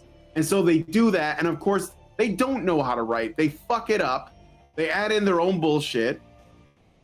They obviously do self-inserts. And they can't do the job. And then when people call them out and say this isn't right, and all they have to do is take what's already been written, but these people's egos, their narcissism is so like through the roof that they can't do that because it means that they're not putting their own input. Their voice isn't in there. And that's why they feel like they have to change everything. They have to make it theirs. And they think that because they've attached themselves like some kind of fucking ringworm to like the work of somebody else that actually like knows what they're doing and actually took care to put that in, but they fail is like it's just like a doomed outcome. Like they had no chance. But of course they can't accept that because this comes from this idea that we're all equal, we're all the same, we all have, you know, the same chances, we all have the same qualities. There is no such thing as merit. When it's obvious that Tolkien is a writer on another level, like many others, you know, of that equivalence, right? That's why they want to tear down C.S. Lewis. What is it? Greta Gerwig is going to be doing her version of the Chronicles of Narnia, and she's clearly going to butcher it because she's a feminist, and that's what they do. And they want it to be about themselves because that's ultimately what that is. When somebody says I'm a feminist, they're like, I'm a narcissist. I'm an evil person ultimately. So yeah, they're gonna destroy C.S. Lewis. They hate him because he's Christian. They hate him because he told Christian stories. They hate Tolkien because he was Christian and he told Christian stories, right? And that's what they have to do that. And the War of the Rohirrim was just another, it was another piece of shit product, and they disguised it as anime. That's another thing you have to understand too. If you're anime fans, like that shit's not safe. They think they know how to get you, and that's one of the ways they do it. Tolkien wrote the holy books of fictional masterpieces. Yes. As Razorfist noted, you write more compelling stories having lived through World War I rather than attending your junior college. Exactly. Yeah. And so like they have to defend it because they know that they suck. So this is the only option they have. Anyway, so I just wanted to put these two stories together. Ultimately, they're the same story, really. Yeah. It's just like an activist pretending to be a writer defending their work. Pretty much. I mean, it's not even like it's not the first time. Certainly far from the last time. Unfortunately, this is just kind of par for state of play in these day and age. Yep. But anyway, yeah, don't defend this stuff. Yeah, just like let them writhe and seethe, and they're gonna cope. They're gonna like try to blame you. They're gonna try and blame the fans. They're gonna call them toxic, and that's where they try to get you, the potential customer, to cape for them, and you shouldn't cape for them because they don't deserve it. So anyway, let it die. It's over for that one. Let me look at your comments really quick in case anyone wanted to say anything. Oh, Death to Zionism and Feminism said, Dragon Age Inquisition had a trans man, and that game was released in 2014. There was a foreshadowing at least a decade ago. There's always red flags. Yeah, see, like, I only played Dragon Age Origins, and I didn't care for it. It was pretty, like, I don't know. It was mid to me. So maybe I'm special, but didn't care for it. Yeah, never interested in me. I think I may have one or two of them either through like the Epic store or something where it was like a free download or a free like pick up. I yet to actually, I've got like 100 games from the Epic Games Store that I've never really played. Yeah, so yeah, which they're doing their 12 days of Christmas thing starting on the 19th. They'll have a new game every day of the week for like 12 days or so. So you can get Lord of the Rings, Return to Moria, I think is what it's called right now, for free. So if you're interested in that, you get to be a dwarf. You do dwarf things. That's cool. Yeah. All right. So let's look at the next story. This is just something that I thought I would echo because I think it's true. So this is from Fandom Pulse. Shout out to Fandom Pulse, Smash JT, and That Park Place, by the way. So Fandom Pulse put out this opinion piece called "The Hero's Journey Was Never Meant for Women. The Problem with Star Wars, Rings of Power, Marvel, and More." And I think this is true. The hero's journey is for men only. It is a male-only space. It is not co-ed. The hero's journey is slaying the dragon, not stealing the gold and getting the virgin. And women have they have an equivalent. They do. But it is based on the Virgin Mary. I think there are some examples of this, essentially a matriarch type of story. And that would be, let's give an example. So first of all, hero's journey is for men. We're the only ones that go on it. That's why whenever they try to just replace the man with a woman, it doesn't work. It doesn't usually work out. There are some exceptions, but it's about how it's executed. For example, The Wizard of Oz is a good example. See, Dorothy is not like, Luke Skywalker. Luke Skywalker is the quintessential hero's journey story, or Frodo or Bilbo even. They're all really good examples of the hero's journey, where you go out on a quest and you slay whatever the challenge is, and you return home and you're different. It's like a transition from boyhood to manhood is essentially what it ultimately is, in the way that the arc is told. Another good one. Huh? I said RoboCop's another good one. He transcends death, only to find himself, being, Murphy. Have you ever seen Peter Weller, the guy who played RoboCop? He's like a professor, and he has like he has like a really great presentation or speech where he talks about RoboCop and how it's essentially it is Frankenstein. Yeah, I think I know of it, but I haven't seen it. But I'll it's great. For it, though. It's great. Yeah, he's very passionate about that. Yeah. And I love RoboCop. It's another one of those, Paul Verhoeven movies where he intended to say one thing, but he ended up saying something else. Like with Starship Troopers. So, but anyway, so the female version of the hero's journey can manifest in two ways. So because there are three stages in the life of a woman. There's the maiden, is it the maiden, the matriarch, and the crone? Okay, something like that. Yeah. The maiden, the mother, and the matriarch. That's what it is. The maiden, the mother, and the matriarch. And Dorothy is the maiden in the story of Wizard of Oz. The way that her story unfolds that makes it different from the typical hero's journey, because she does obviously go to another, a foreign world, and she meets strange people and confronts, dangers, and then she, finds her way back. But the difference is the way that it happens, the way that she executes action. And it is ultimately, she befriends people. So she creates a social network with the Scarecrow, the Tin Man, and the Lion. And she goes and, accidentally kills the witch, essentially. But so it's not really a confrontation per se. And then she, goes to the wizard and reveals the truth. And of course, her companions, they help her along the way in their own unique ways, right? The Scarecrow comes up with ideas. The Tin Man, becomes confrontational or becomes compassionate rather, and the Lion is confrontational. And they basically realize that she cured them in her travels with them of their shortcomings. And this is what I think women do. Like this is what women's strengths are. That's why, you know, cheerleaders are so effective in games, because the cheerleaders, they support the team, and the team is basically, they get buffs. I don't know how else to put it. Right? They get buffs from it, right? If they are operating in that way.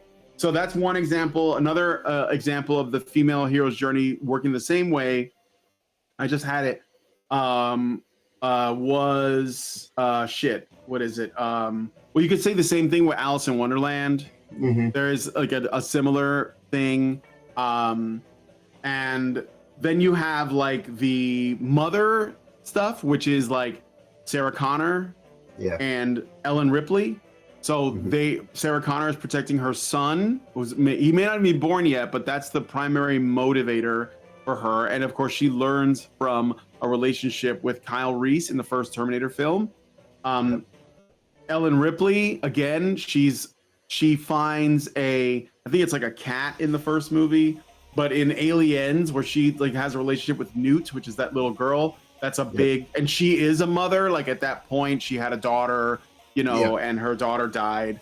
Well, like she outlived her daughter or was very old. I can't remember cryostasis. Exactly. No, her daughter's dead because she spends all that time in cryostasis. Yeah, exactly. But like that, and that motherly instinct is expressed in the story. So there is a, you know, that there is that angle in it. But the problem is that the people who write stories today, they are just taking the men out and replacing them with women, and it doesn't work. Nobody gets it. And actually, the woke stories are not even about women's growth. It's not about that at all. Whereas the men, you know, like Luke Skywalker is kind of a whiny bitch that mostly tags along and isn't super useful until like the very end. If you watch the first movie, you know, he's just kind of like experiencing everything. And he had to learn, and I think he becomes like slightly better in the second one, but still pretty useless. Like Darth Vader defeats him and traumatizes him with his news, but he did go and meet Yoda and all that. And then in the third film, he's basically like grown and he's like prepared and he's like a badass, right? In Return of the Jedi. And so like that's the way the story should go for men. With the way that they're writing women, though, it's very different. Like, well, it's like it doesn't work, right? Like what their ultimate thing is that these women were always awesome. You just didn't let them be awesome. That was basically the storyline for Captain Marvel, right? She was always awesome. She always had the power. She just needed to realize it. And men were just keeping her down. That's like all of that. Rings of Power. Rey was just excellent at everything, and we just had to realize it. And so that doesn't work for a story. I guess there was also Bo Peep in like Toy Story 4 or something, but because that's shown here, but I don't know what that is. And we lost John. So I've been talking to myself for all this time. Well, anyway, that is the issue with that. I don't know if he's going to come back. Hopefully he will. But we're going to move on to the next story. I want to 1225. I don't know if John's going to come back, but I want to touch on this Goonergate controversy really quick. Let me send him a message and see if he's gonna be back here. Hold on a second, guys. Sorry.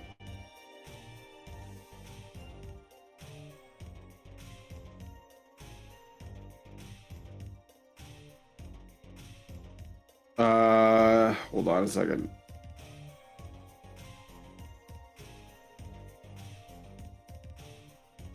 All right. So yeah, John dropped. I sent him a message and told him he can come in whenever. I would accept a hero's journey with a woman if she's chasing justice for someone that's wronged a male in her life. Yeah, but they'll never do that. And we're talking about abstractions here. I mean, you can make the specific details of something different, but that doesn't make it the hero's journey. You know what I mean? Okay, so a new challenger appears. Religion. Goonergate explained. So, this has been a thing that came up and I kind of suspected something like this would happen. So, Gamergate 1 had something similar like this too. But Gamergate 2 has been a pretty interesting ride because there's obviously like different people with different goals or ideas on what victory would look like for them or Gamergate, right? One of them is to end censorship, or at least like end the censorship of like the female form in gaming. Another one might be something like return masculinity to gaming, which is not exactly the same, but it might be like related in a way. So like bringing the masculine back. Another one might be to get rid of all the troon stuff, and all of the woke, like modern day politics out of gaming. Another one might be to basically, there might still be some ethics cucks out there that are just like, I just want them to be fair and ethical. And then you got people who think that Gamergate 2, just like the culture war in general, has to be a conservative movement. And I think that what this exposes is something that I think has been true for a long time, which is that there is no such thing as, there is no right wing. There is no like conservative, let's say, faction, okay? There just isn't. It's basically the left and everybody else. And so the everybody else gets lumped in with the right because the left created the paradigm. They basically constructed the paradigm. They're saying, we are this side, and of course, the side that we're on is all the good stuff, all of the good things. And anybody who is not on our side, they're on the other side. And that means they're the opposite of the good things, right? So, this is showing that. And that's not going to go away because until we realize that we are all on the same page, that we don't necessarily want the same things. But I think that it's not a good idea to get caught up in the potential infighting that might emerge from that. Okay? So what Goonergate is essentially there are some people that are fighting on the side of Gamergate that want to preserve their sexual characters, their sexy women characters. And this is a screenshot from what is that game called? The First Descendant, which has a lot of sexy characters in it. And despite the fact that, there's probably like a lot of grinding they have to do and all that. But people like the game for a number of reasons, but this is definitely one of them, just like Stellar Blade, right? And so like you got like some people who are very, like concerned that this is going to, that this is just going to become like degenerate in another way. And they see like a parallel degeneracy that they're trying to point out. And I mean, I get it. But I think personally, you shouldn't be too prudish because that's what you're going to drive people away. So speaking from a tactical perspective, you're going to drive people away and you don't want to do that. You need as much support as you can on this. And it's okay that people have like, that they want their sexy women. The other thing is that you have to like figure out like, okay, well, if there is like, if you do think that it's getting degenerate or whatever, and you don't want to support it for that, where's the line? Like, where do you draw the line? Because at the very least, these are female characters that look like females, right? So ultimately, what I think it comes down to is that the people who are like basically worried about this Goonergate thing, they are in a way they are just as bad about essentially men's, let's say, sexual interests as the left is. The left and these people, they see men as the ultimate like, danger, like their sexual preferences or their sexuality is something that they feel like needs to be controlled in some way. And I am of the opinion, as a Christian myself, that people have to have the ability to choose like what they want. And I think that it's better that we have everything out there than nothing. We already have like games ratings, you know, whether it's for adults or teens or whatever. We already have those systems in place. We can just go with that.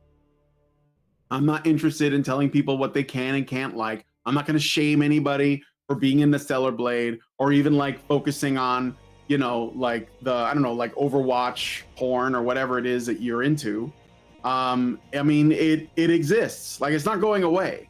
So like what I think is better is that we allow for everything. We don't get caught up in what, you know, because there's a guy named Kyle, I think his name is, and he was like a very big vocal, let's say a very big voice in this whole thing when Gamergate 2 started, and his whole thing was on the sexualization being like toned down and the women getting more masculinized and made more androgynous and like shrinking the boobs and like, you know, killing their curves and all these other things. And I mean, I think he was right. Women should look like women. That's basically a start right there, right? And so Smash AT got into it with John Trent, who runs he's one of the writers for Fandom Pulse, along with John Delarose.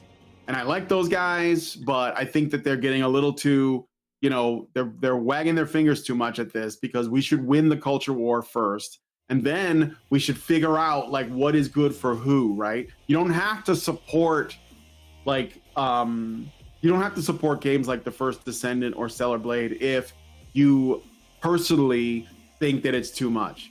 But the problem is that when you're saying other people shouldn't be doing it, you know? So Smash says, when you're becoming exactly what you are fighting against, you are no better than those you are trying to stop. And John Trent says, woke ideology and Christian morals are not the same thing. The Tilted Cajun says, wrong. Both want to push their own ideologies on people who may not necessarily be interested in them. And then he says, weird you wrote wrong and then agreed they are different by noting their own ideologies, albeit Christianity is not an ideology. And then the Tilted Cajun says, an ideology is a system of ideas and ideals, which is what all religions are. You think because one is the word of God, that makes it different, makes it special. And of course, now we're getting into this tar pit, but I think it's a necessary. I mean, we're gonna run into this at some point anyway. But here's the truth, okay? I apologize. Oh, you're back. Yeah. So I've got like 137 cats in this house, and they unplugged the internet. Oh. Yeah. That's nice. Well, let me plug you back in because people can't hear you right now. I gotta put your thing back in here. No worries. Yeah. Right, Yeah, the internet works great as long as it's plugged in. Oh, well, when did you realize that it wasn't plugged in? I almost like it dropped, and then I made sure the feed was still going, and I could still like access the chat for a second.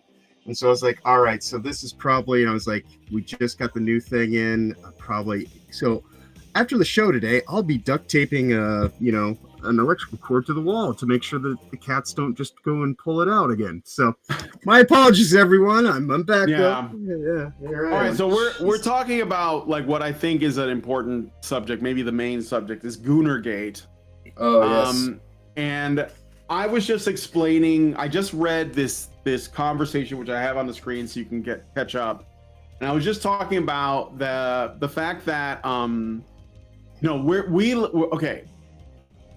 I think the pushback against the people like John Trent, despite, like I said, I like Fandom Pulse. I think they do good work. But the problem is that guys like that, they're in too much of a hurry to make this into like a more theocratically aligned set of morals. And that's just not like, we don't live in that world. We don't. Okay.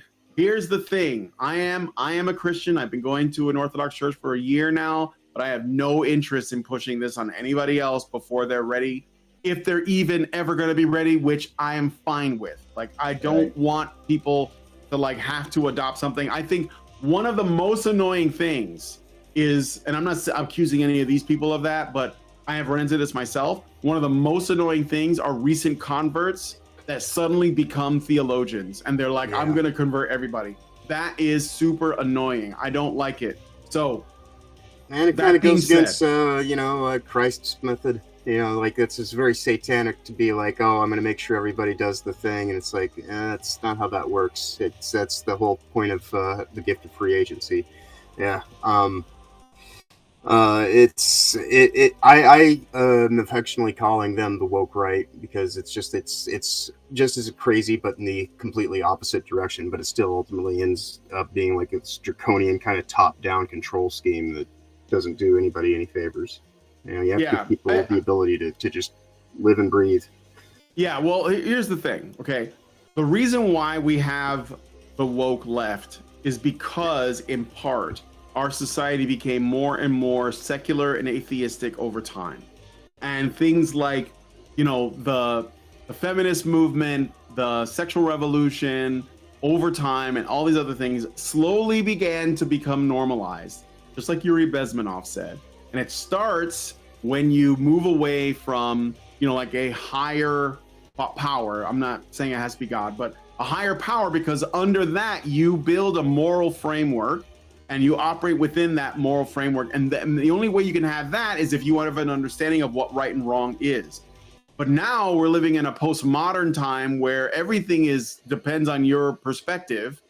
And so, like, there is no right and wrong, and that's how it's coming out in our stories, where everything is subjective, everything is postmodern, right? Mm-hmm. And so we are in a fallen state, you could say, as a society, like across the board. And what's happening now is people are just starting to realize that we need some kind of moral framework, some kind of hierarchy of the good to operate under. But that doesn't have to come from Christianity. I mean, I think it will be better, because I don't want Islam or whatever. But right. I mean, it has to come from somewhere, okay? Yeah.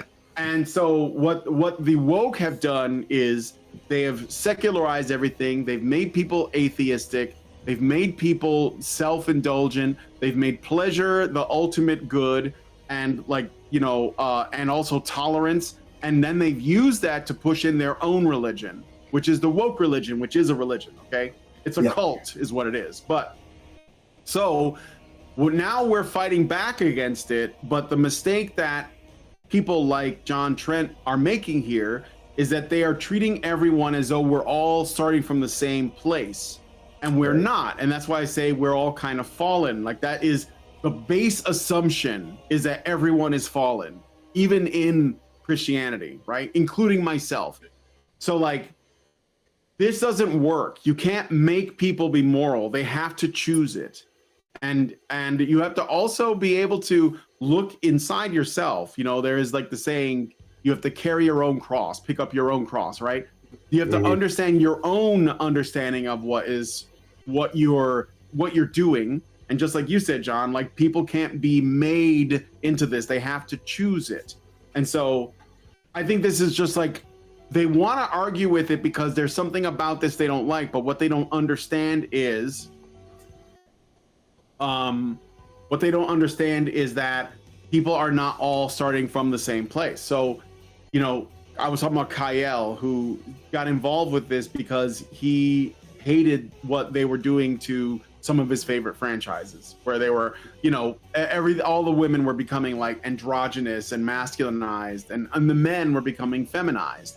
Right. And, you know, he talked at great length about what was wrong with Concord and what was wrong with, I think it was like Perfect Dark, and where they jawed the woman up in that, and Star Wars Outlaws. But when Stellar Blade and the first Descendant came out, that was like a relief from that. Or that other game, Ve Victus, right? And he was showing lots of footage from that, and it has women. You know, they're obviously fan servicey. They're very attractive women, sexual women, and he would use that in his content.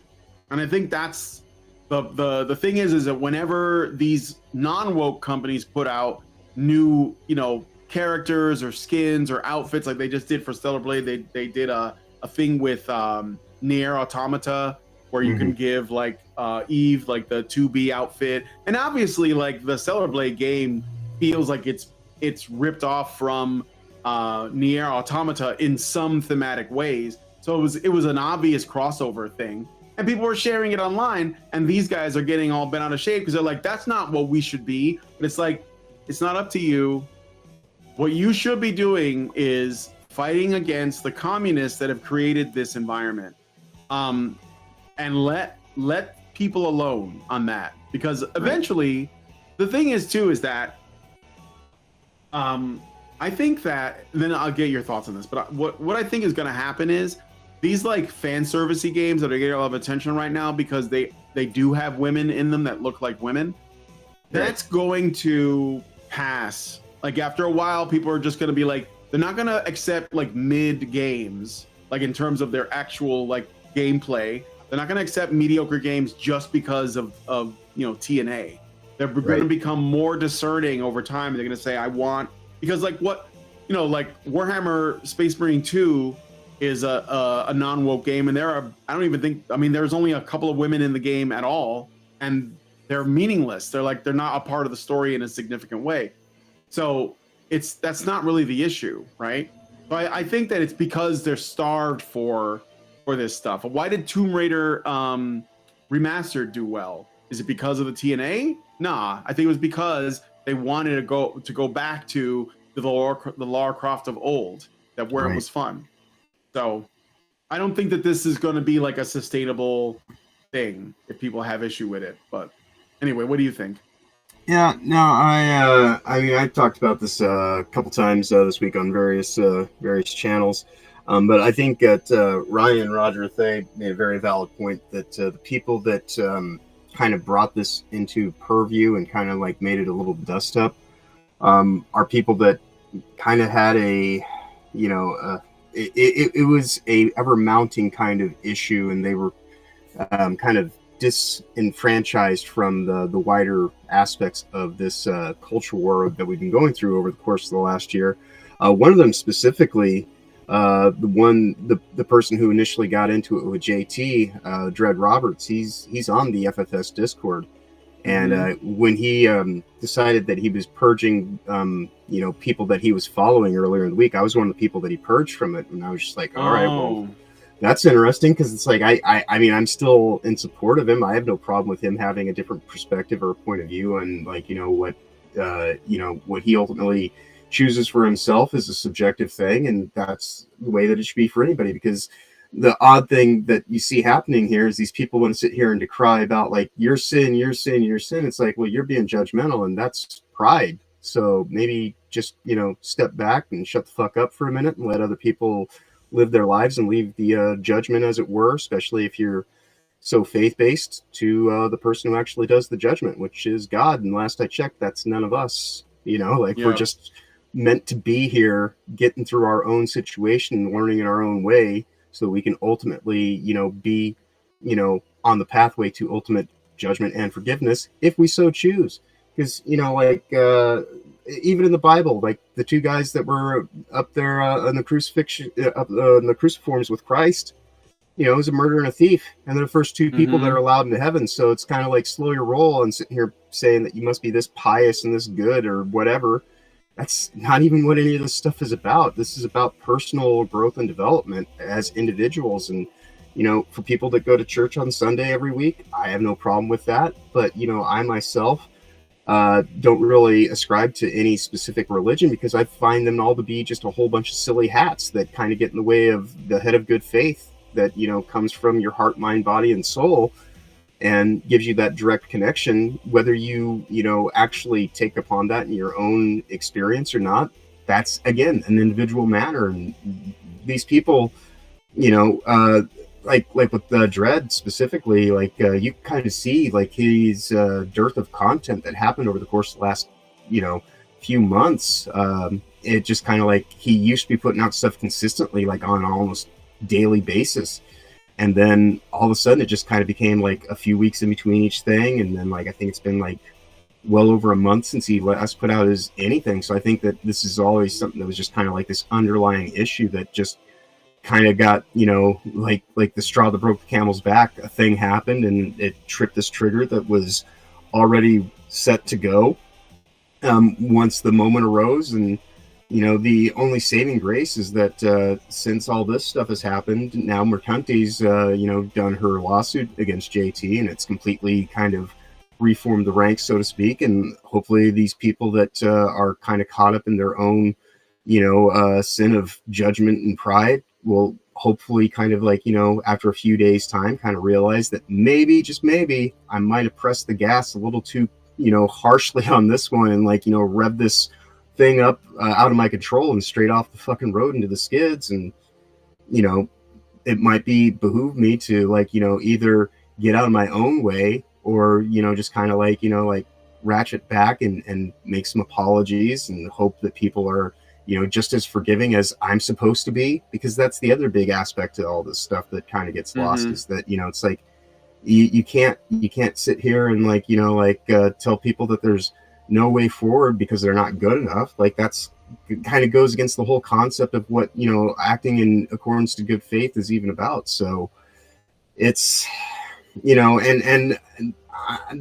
of course just my opinions. And I don't think that I'm like any kind of, moral kind of, leader or anything like that. Like I've definitely got my own weird walk of faith that I've gone through. Like, I worked in a house of ill repute for a number of years, like I was Seattle's premier late night boogeyman and sex mechanic in a porn shop that was kind of like one of the oldest ones that was operating in America up until the time that I had left. And, even in doing that, it was, it was more about trying to get people in touch with like, their humans, their humanity, rather than just, like trying to like, profiteer off of like selling a whole bunch of whatever. Because, and Ryan Roger Thay gives me shit about it all the time on Will of the Fans and even on Reality Based about like, it's like John used to test all the toys. And it's like, well, I had to make sure things worked by putting batteries in because all sales are final. But again, like, I was the guy who was there just kind of like doing a job. That doesn't mean that I'm like, absolved of anything, but I was not the person who was getting these things. But I try to be a little bit more kind of accepting and appreciative and understanding because of my own weird walk of faith, as I say. And, and even still, like every day is just kind of another day where I learn in my own light and, have time to actually kind of like appreciate the splendor that is the glory of God, which is the entire world around us. And far too many people are getting caught up in like, these manifestations of man, like all this technology and this and that. And it's like, if you're going to sit here and like chastise one aspect of, the game industry for being too sexy, then yet at the same time you're down for the violence, then it's kind of like, be consistent. If it's that much of an issue for you on this part, then it should be for everything. You just probably shouldn't even be involved in this if it's that much of a burr in your ass, and for people that can actually balance that out in accordance to their own faith, good. Have at it. Like I'm appreciative of people that can actually kind of like, separate, truth and reality from fiction and fantasy, and just, Infinite Retro, I did a nearly 4-hour conversation with him earlier this week on matters of faith, and he plays a lot of Mortal Kombat, and he was very much in the same accordance of if you can't actually appreciate these things for just being simple works that aren't maybe they're not the most I guess reinforcing of what your quote unquote beliefs are, but it's one of those things where if you're actually going to espouse this kind of concept of what is lustful, then you probably need to actually have a better understanding what lust even is. And lust isn't necessarily about like just seeing the feminine form, because Melanie Mack herself has dressed up in bikinis and been on camera in various states of quote unquote undress herself. But that's like the lustful nature is about dehumanization and like completely disregarding the individual that's attached to it and just kind of making it about like this thing. So some girl in a video game that her attacks are music based and like she does like little dances and this and that, that's just a reinforcement of the qualities of that particular character. And if that's something that's too much for you to bear, then by all means, you don't have to, number one, get the game. You don't have to then further buy into it by buying what is, DLC, paid for content. Like the steps to which it took for this, screenshot to exist is not something that was, forced upon anybody. This is levels of choice, and choices within choices. And so you kind of have to give people a little bit of breathing room to, live to their own, chord, whether that's right or wrong. That's neither here for you or I to judge, lest we be judged more harshly. And so that's kind of the thing, is like, be forgiving so that you yourself can be forgiven. Mm-hmm. Yeah, well, I didn't know that he was in the FFS server. I would I would have him on and talk to him about. Oh yeah, I'm hoping to reach out to him here in a couple of weeks when things are a little bit more, cooled down with this whole thing, hopefully, and hopefully he can understand that it's like whatever his quarrel is, it's not with me, like. No, of course not. I mean, like I said before, and somebody made a comment that I think is a good point. Dean Domino in the chat said, "Here's the thing: we've had an unending tide of manjaw for years, and only now are we bucking the trend. Once we get enough, the mediocre fan service games will get way less attention." I agree with that. Somebody also asked me about playing Senran Kagura. Speaking of like ninja games that also feature waifus, and I do have it, and so I might stream that too. But I'm thinking about saving it for when I do the waifu month. Because I also have Gal Gun 2, which is pretty great, and I might find something else. I don't know. I probably have other stuff. Dragon's Crown is kind of like that too. But anyway, let's look at some good stuff. Well, here's the hype train. I'm gonna take us on the hype train. Cool. So these are some trailers that I didn't watch at the Game Awards because I didn't watch the Game Awards, but I saw them after, because obviously when they were announced, then they went on YouTube and other parts of the internet. So I wanted to show you. First off, we're going to start with this Helldivers 2. This is not an expansion. It's not DLC. It is simply the latest update for the game. So if you own the game, you already have this. It's already there. And it's called Omens of Tyranny. And we're going to watch this.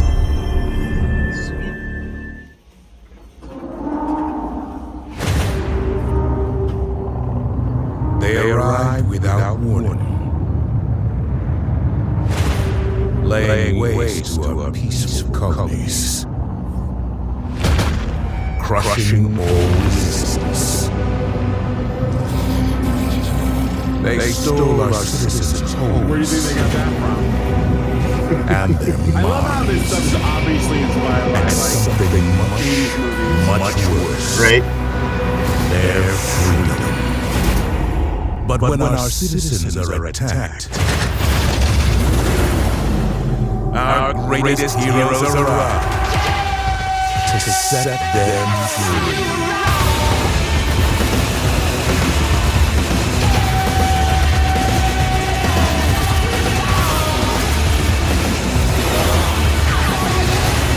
Together, we will save our people from this tortured existence. Indeed.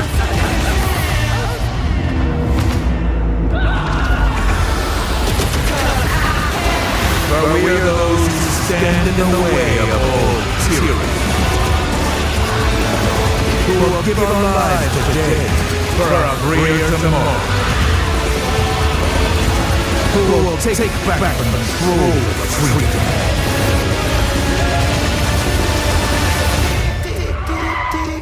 And deliver peace to our homes. We are the Helldivers. As you guys don't know, I think that's the Hives. No, I think it's it's not the Hives. It's the ones who did that. They came out around the same time. It was the Hives and the other, licensed track. I know, totally gonna. The Vines. Yeah. I think it, or maybe I was right the first time. Anyway, they both came out at the same time, and they had a similar sounding name. I think it is the Hives. The Vines did the other song. But anyway, yeah, check it out. Sounds like air horns too. And then we got this one. This is the Elden Ring Night Rain. This looks like it's gonna be its own game, and it's gonna be like Monster Hunter. Sort of.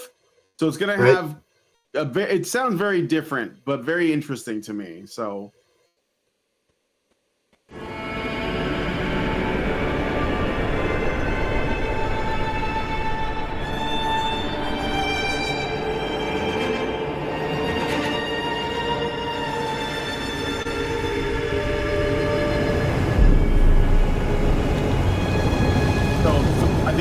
player co-op.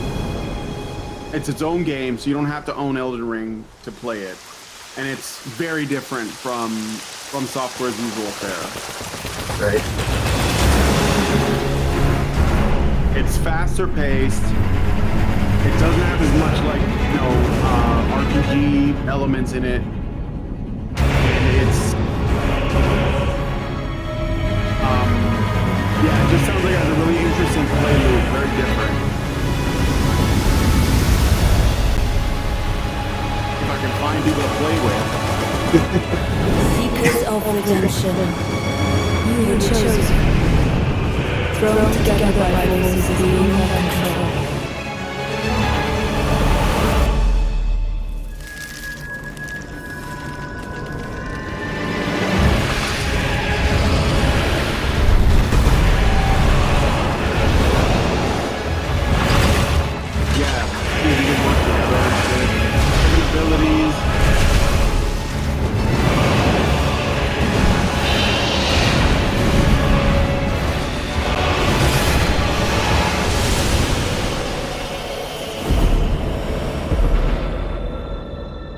Tragedy must be averted.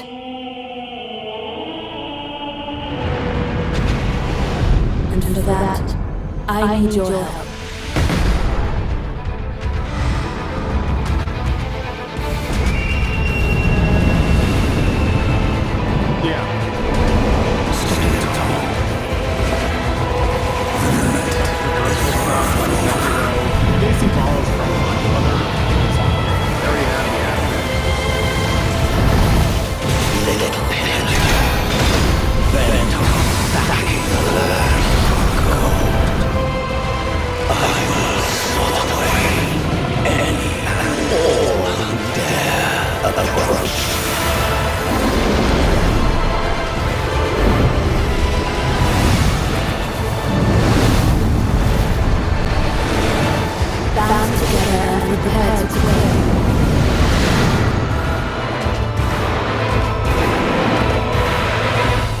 The life of the Night Lord.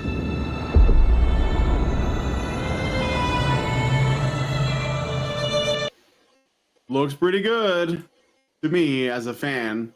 Right. So okay, here's another one. This is like I did not expect this, but we got Onimusha coming back. Do you guys remember Onimusha? Mm-hmm. Have you seen this already, John? Yeah, these were all on the Lord show.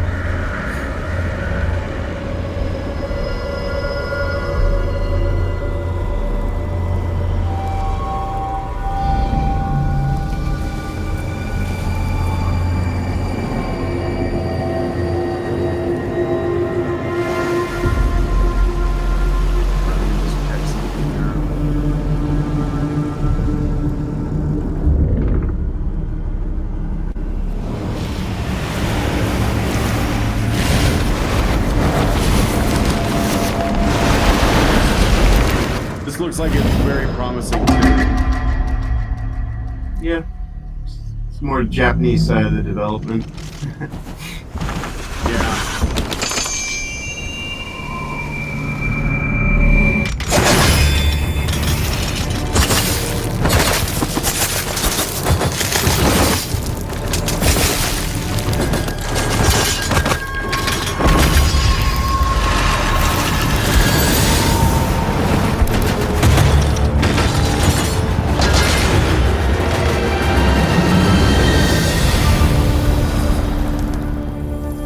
Got my attention. I used to love these games, the Onimusha ones. Now they just need to bring back Dino Crisis. God damn it. Speaking of ninjas, you can get a version of Dino Crisis on the PS5 now. I can't remember if it's like a remastered version. Oh, they or if it's remastered just, it. I can't remember if it's a remaster that they did or if it's just the PS3 version that is now available again on PS5. Ah. Yeah. Well, I don't have a PS5, but yeah, you're not missing out on anything. I have the old ones. I have the old Dino Crisis. Right. My PS1 or PS2? Maybe PS1. I don't know. But anyway, okay, this is Ninja Gaiden Ragebound. So this one's interests me because it's actually made by the same team that gave us the indie hit Blasphemous, which was this kind of like, you know about Blasphemous? It was like a side-scrolling game. Had a lot of like, yeah, has a lot of like dark fantasy, dark Catholic themes in it. Very cool. Well, this might not look like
The cinematics kind of remind me of Ninja Scroll, and the play style reminds me of Ninja Gaiden.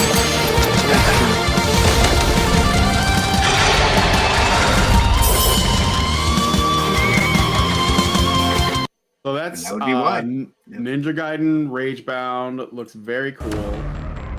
And I got one more to show off. This one was recommended to me by someone yesterday that was their game of the year, actually. It's called, well, the full title is, hold on. It's very funny. 420 Blaze It 2, Game of the Year, Dank Dreams, and Goated Memes. Hashtag wow/11, like and subscribe, Poggers Edition. So that's the full title, okay? You can call it 420 Blaze It 2. Right. Rules of combat have changed. Illuminati. I gotta demo this one. It looks like fun. Oh shit. T-posing to the established dominance.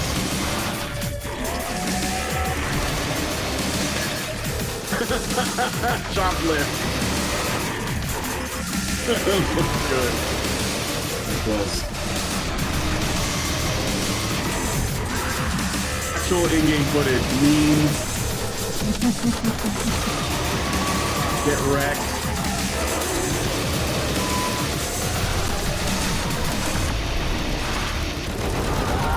MLG. This is just so weird, dude. It's an indie game.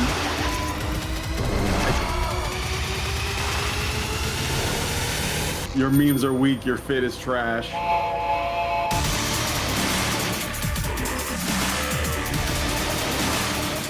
Yeah, you could actually buy it now. Nice. So yeah, if you're interested in something irreverent, then yeah, check out 420 Blaze It 2, Game of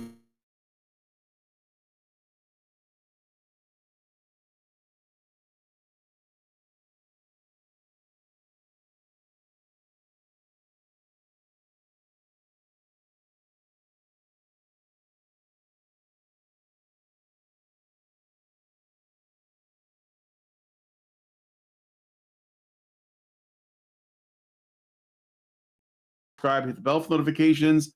Leave me a comment. Let me know what you guys think about what we talked about on the show today. And please share this video because sharing is caring. Thank you, John. You're back. Okay. All right. Good. Yeah, I was just going to wrap it up. Yeah, no worries. It seems a good time. We're at the noon o'clock hour of my time. We're at the clock, the time. So what do you got coming up? Tell us really quick before I end the show. Today I'm gonna go look at the internet for a second, and then I'm just gonna take a nap. And then tomorrow, WhoTF Live, bright and early, 9 a.m. Eastern time. And then we got Old White Road, and then I've got Monday off. So, and then just doing all the normal stuff. Other than that, I'm just trying to do production work to help Scooby Pup get her channel off the ground. She's got a stream that's going to be on December 28th, which, because you know me, I can't just do one thing on any day, so I figured I'd start doing production work for somebody on Saturdays. And so, yeah, I'm just keeping busy. And other than that, you know, I just say what I always do when I get to the end of these things. Safe travels ahead. Have a wonderful weekend going forward and be awesome as always. All right. Well, thanks so much for joining me on the show. Yeah. And thank you guys for coming out and giving your thoughts and suggestions. Let me know what you guys think about what we talked about on any of the topics we covered today. And yeah, man, see you guys in the next one. Long live Vivian. With the glass ceiling broken, all the oppressed groups shall prosper, especially the most oppressed group of all, gamers. I want people in the industry to be a little bit louder about people being mean to other people, and maybe say it's not a good thing. Yeah. Maybe say we don't want you around if you're going to be a cunt. Yeah. And hateful. And that the games industry is diverse naturally. Not because anyone's making them be diverse. Because the world is diverse, you stupid motherfucker. And if you have a problem with that, come fight me. Physically. Bitch. Has anyone taken you up on that yet? No, because they're all pussies. Yep. Down here, salt is a way of life. Obviously, the environment down here is all salt. The ceiling's salt, the floor is salt, the walls are salt, and to an extent, the air is salt. And you breathe that in, and you can constantly taste the salt.